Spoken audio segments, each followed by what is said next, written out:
Boa tarde, meu nome é praticamente uma oração, então eu sobrevivo como Rian Narciso mesmo. O meu trabalho, na verdade, é um relato, é um trabalho sobre um relato de uma pesquisa feita em sala de aula sobre personalidades que mudaram o mundo. Eu estou cursando o 9º ano atualmente na Escola Paulo Freire, e esse trabalho foi proposto pela minha professora Cláudia Nunes e o meu professor presente, Edson Tavares. É mais um relato assim, do que a gente fez em sala de aula. Eu queria começar situando, também apagadinho, mas é tipo um cara com uma lâmpada assim. Para começar introduzindo assim, né, no assunto, qual foi a ideia disso? O que é mudar o mundo? Eu acabei me pegando com essa questão, né? Eu fiquei pensando, daí quando eu fui pesquisar sobre o que é capaz de mudar o mundo, eu achei o livro do Terry Eagleton, Ideologia, que ele fala sobre várias, diversas ideologias que acabaram por mudar o mundo. Algumas delas vocês devem conhecer, que é o comunismo, por exemplo, o capitalismo, que mudaram, influenciaram o modo em que as pessoas viveram e influenciam o modo que a gente vive hoje. E ele disse que isso sim é capaz de mudar uma sociedade e mudar o mundo.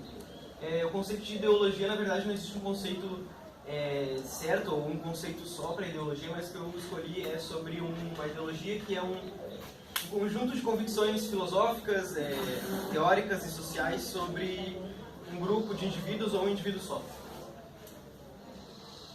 Por que é importante a gente falar sobre as personalidades que mudaram o mundo? Primeiro ponto, quando a gente busca um ponto de vista sobre outras coisas, de outras pessoas diferentes do nosso, a gente acaba construindo uma percepção melhor sobre o nosso mundo. E quando a gente acaba tendo uma noção maior da diversidade de ideais, a gente acaba ficando mais apto para isso. Segundo ponto, quando a gente busca o conhecimento de personalidades que viveram e impactaram negativamente a nossa sociedade, a gente acaba nos tornando menos tendentes a repetir algumas atrocidades que antigamente já foram toleradas na nossa sociedade, como é o exemplo do genocídio, escravidão e tortura. E isso, sabendo evitar isso, a gente aprende a se tornar uma pessoa melhor e contribuir para a sociedade. Terceiro ponto é que, conhecendo algumas personalidades que contribuíram positivamente, a gente se conscientiza dessas causas e a gente, às vezes, até consegue passar isso para outras pessoas, né? Então, a gente, além de estar estudando por nós mesmos, a gente acaba ajudando outras pessoas que não conhecem. Por que um único ponto de vista não é bom? Por que é bom tu abranger mais o que tu entende das coisas? De acordo com a escritora Chimamanda Ngozi Adichie, ela é uma nigeriana africana, ela fez uma palestra na TED que teve mais de 18 milhões de visualizações e depois acabou se tornando um livro, onde ela fala o perigo de uma história única, que inclusive é o nome da palestra e do livro. Ela esclarece essa questão como se uma história só, um ponto de vista, fosse como é que eu vou dizer? Tem é um poliedro, não sei se vocês conhecem, é uma figura geométrica com diversas faces. É assim que ela trata um ponto de vista. Quando tu tem a noção de mais de uma coisa, tu acaba se tornando mais fluente nisso. Eu vou pegar um exemplo que vocês vão entender. Quando vocês pegam uma figura geométrica na terceira dimensão, se vocês olharem só na figura plana, é uma figura superficial, vocês têm uma visão só. Mas quando isso se torna 3D, tu acaba tendo vários pontos de perspectiva sobre a mesma coisa. Isso ajuda muito na formação de uma opinião ou até de uma conclusão de alguma coisa. Pode passar. Os objetivos dessa pesquisa, a princípio, era aproveitar ao máximo os ideais de cada personalidade para a gente poder... como é que eu vou dizer? Bom, existiram personalidades inspiradoras. A gente pode citar o exemplo do Mahatma Gandhi ou do Nelson Mandela. A gente pode adotar essas visões deles, né? A gente pode adotar essas pautas para nós mesmos e seguir assim, então, na nossa sociedade. E o segundo objetivo dessa pesquisa, que não foram só dois, mas o que eu quis ressaltar, é que incentiva o questionamento sobre como as nossas ações vão contribuir para a nossa sociedade futuramente ou atualmente. Pode passar. Agora, o relato mesmo sobre o que aconteceu em sala de aula. Foram 27 personalidades de uma lista de 50, feita pelos meus professores, onde cada aluno escolheu uma personalidade só para fazer um trabalho. e alguns até adicionaram outros que não estavam na lista, isso foi bem interessante.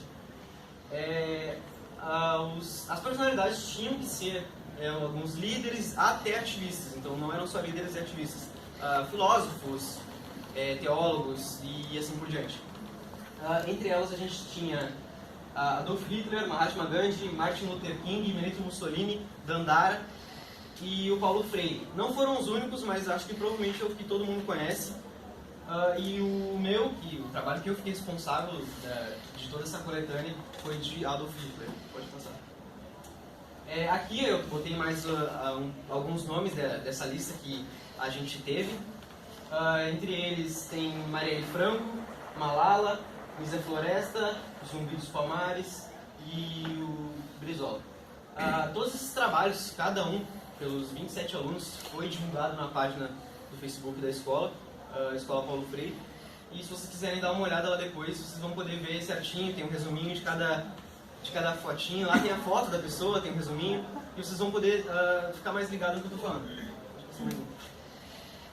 No que essa pesquisa acaba resultando para quem vê e para quem faz. Um maior entendimento da diversidade ideológica, a gente aprende que não é só a nossa opinião que conta e nem só ela que existe.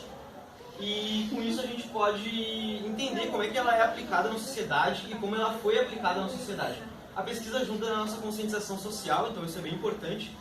E o desenvolvimento da capacidade argumentativa sobre o assunto, que eu acho que mais é relevante nisso tudo. Quando tu sabe, quando tem prioridade do que tu fala, tu acaba se tornando menos superficial, né? Do que tu acabar parando de argumentar quando alguém te arranha, no primeiro argumento tu já perde.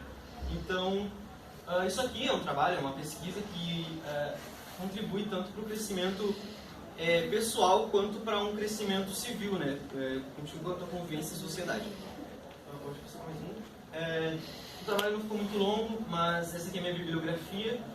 Tem também o livro do Perigo de uma História Única da Chimamanda e o livro da palestra dela, enfim, recomendo que vocês assistam. É isso. Obrigado.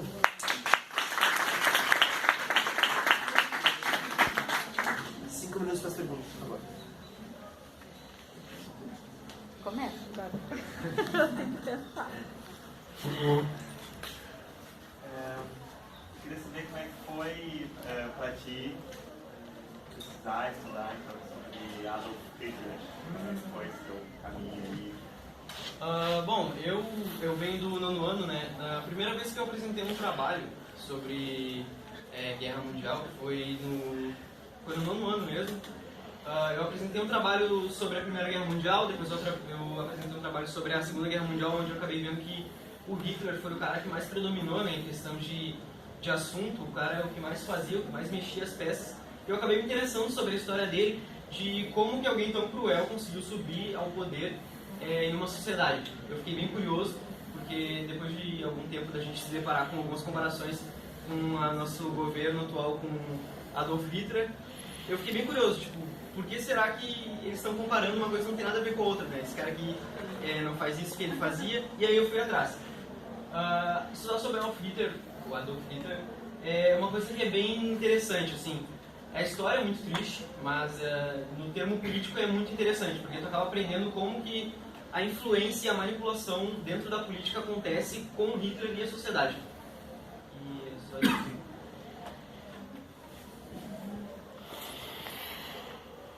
Eu fiquei preocupada, professor Rian, se dentre essas personalidades estava o Che Guevara.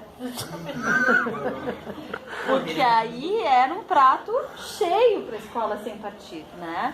Então aí as duas perguntas que eu tenho, uma é direcionada, Rian, para o professor, para pensar essas 50 personalidades, tá? E o risco que se corre de escolher. E aí a pergunta que eu tenho para o Rian bom, vocês fizeram um questionamento sobre os ideais dessas 50 personalidades para pensar o quanto elas influenciaram positiva ou negativamente. Nesse debate com a turma, teve divergência sobre ideais considerados positivos para alguns e negativos para outros? Como é que isso se deu? É que assim, na minha turma do 9º ano, a gente tem trabalhado questão de debate e questionamentos há bastante tempo, acho que começou lá no 7º ano, e a gente tem os mesmos professores, a gente estuda na mesma escola há um tempo. E aí, quando a gente chega no 9º ano e estuda sobre isso, a gente já tem uma grande parte já bem familiarizada com o que é certo e o que é errado, tendo em vista a sociedade. Então, o que eu tenho para te falar é que só um aluno meio que discordou, ou quis questionar que, não, mas isso aqui era certo. Só que depois ele acabou estudando mesmo sobre a personalidade que ele ia apresentar, e ele viu que era realmente errado o que aquele cara fazia, que é o caso do Ustra. Então ele mudou o ponto de vista dele. É só isso que eu tenho pra te falar. De resto, tava todo mundo de acordo. E o que seria... Essas 50 personalidades. Que assim, meu nome é Edson, aqui eu trabalho nessa professora na Escola Paulo Freire de Gravataí, do município, na Escola Municipal de Gravataí. Eu trabalhei em conjunto com a professora Cláudia Nunes, que ela trabalha com ensino religioso com ele. Ela é uma professora de matemática por formação, mas você sabe que as escolas, né, acabam a gente, né, se desdobrando, então ela está trabalhando com artes, com ensino religioso, também lá com a turma. E aí a gente tem feito alguns trabalhos bastante integrados, interdisciplinares sobre isso.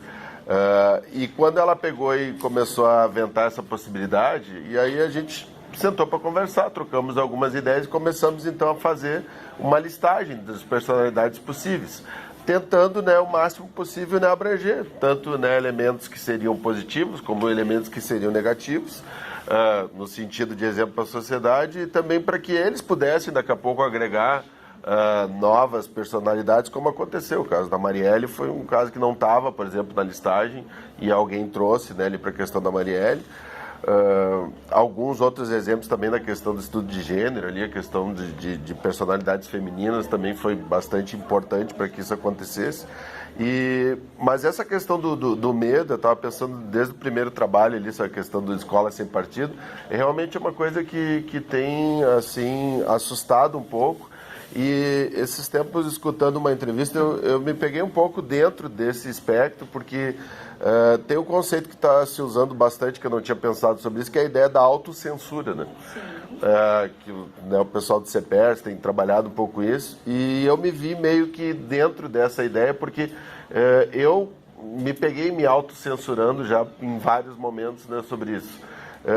E as coisas têm acontecido de fato, né? Por exemplo, eu vi né, o pessoal que estava apresentando lá da Restinga sobre a questão do LGBT, sobre a questão dos professores daqui a pouco estarem um pouco, né, assim, intimidados, e essa intimidação, não pensem que é algo que não tem uma razão. Por exemplo, aquilo que foi trazido daquele professor na escola particular, aquele professor foi demitido por trazer um assunto para dentro da sala de aula, né, que gerou depois um conflito, e até teve o artigo no jornal que a escola perdeu a oportunidade de poder, então, né, de repente, educar melhor, né, digamos assim, os seus alunos a partir do momento que ela tomou aquela atitude, né, de uma forma coagida, né, sobre isso.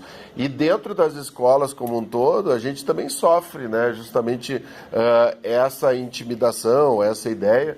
A gente tenta abrir, né, por exemplo, um aluno que nem queria falar, por exemplo, sobre a questão do Ustra, nós não negamos a possibilidade, mas nós pedimos que ele fizesse realmente uma pesquisa de fato, né, onde ele não fizesse, né, justamente somente lá, né, digamos, uma pesquisa que nem a gente diz hoje, né, a Unizap, né, só pelo WhatsApp, eu pegar um vídeo lá que já está editado por um determinado grupo, e eu acho que a partir daí, então, a gente conseguiu construir, né, um pouco melhor esse entendimento, mas confesso para ti que esse processo de intimidação, eu me sinto dentro dele e me sinto me autocensurando bastante, assim, nos últimos tempos. Essa questão da diminuição de pedir, por exemplo, oficinas, né, que nem eles estavam comentando, eu acho que é bem dentro dessa ideia. Eu acho que talvez, eu talvez me colocaria numa situação dessa. De repente, o ano passado, eu chamaria com muito mais tranquilidade do que eu chamaria esse ano. Não que eu não chamasse, né, eu acho que há uma possibilidade, para mim,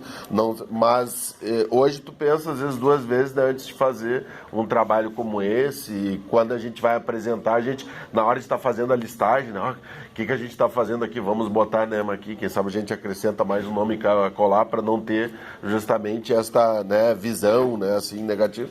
E eu vejo que todo mundo que está falando, como a gente está com medo, né? Eu estava vendo o pessoal falando, a gente fala, o momento, o presidente, não sei, a gente está com medo de falar o que realmente está acontecendo, que é um momento de censura, é um momento de perseguição, é um momento de autoritarismo, e a gente está com medo. Imagina uma marcha nazista dentro do Instituto Federal de Educação, que é um local, né, onde a gente está aqui, né, prestigiando, e a gente, né, tem essa... Aí vocês imaginem, se isso dentro do Instituto, né, Federal, de uma escola pública, não estou falando da questão do UFC, agora imagina numa escola, né, por exemplo, militar, por exemplo, que nem o menino falou, né, ali sobre a questão de estudar, né, num colégio militar, como é que seria, né, que isso deve estar, né, pairando.